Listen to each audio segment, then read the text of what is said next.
Chengine ambacho nataka kufanya ambacho ni muhimu sana ni kusaidia wanawake ambao wako kwenye hali ya chini sana. So I came up with this idea kwamba natafuta wanawake na naomba wakiona hii interview waniandikie email, wanitumie kile ambacho wanahitaji.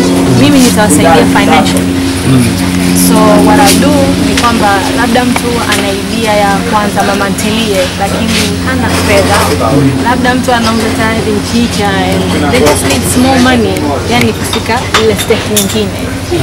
Labda mtu anaka cafe anataka afungue kadogo ambacho anahitaji tu hela ya rent na mtaji. Unajua you find people ambao wanafanya vitu lakini they lack of yani very small means, meaning kwamba kuna vitu vidogo tu wanahitaji msaada. Kuna mtu anahitaji tu 30,000, kuna mtu anahitaji 50,000, kuna mtu anahitaji milioni.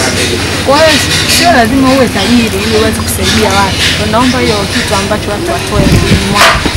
And I think that mwaka huu ndio nimejiweka kwenye ile position ambayo naweza kufanya hicho kwa binadamu wenzangu. Sababu Mungu kanibariki, the light inaendelea vizuri, yani kogado. Anyway, tuzungumzie hapo kwenye biashara ambazo nafikiria kufungua pamoja na The Light. Pesa yake ilipatikana kwenye muziki? Yani wakati unafungua The Light ni kwamba ni matunda ya muziki ambao unaufanya au ilikuwa ni nje ya muziki? What I want people to understand kwamba mimi nikisemaga ninaweza kufungua The Light because ya muziki, wanielewe kwa vitu viwili. Okay. Kuna wasanii ambao wanapiga show sana na wanapata hela yao through shows, lakini mpaka leo hawajafanya kitu. Umenielewa? Sure. Kuna wasanii ambao hawajabahatika labda kupata show au hivyo. Mwisho again ana interrupt my interview.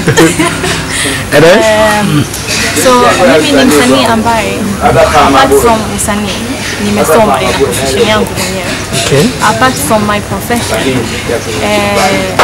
sijui niseme kitu, nina kazi ambayo nafanya ambayo haihusiani na muziki wala babake muziki.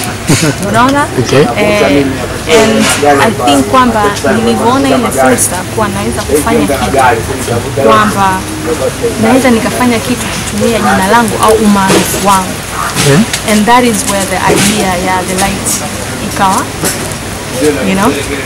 So I think that kuna wasanii wengi wanaweza kufanya kitu, either wanataka kushirikiana, either wao by themselves, kwa sababu kila siku naambia watu kwa nini nataka watu labda muauzie sura and then okay you get a certain amount of money, but mwisho wa siku wewe haufaidiki kitu, sababu zile hela za muda mfupi utapata labda milioni ngapi nini, labda una majukumu, kuna watu wanakutegemea, mwisho wa siku unajikuta hauna chochote.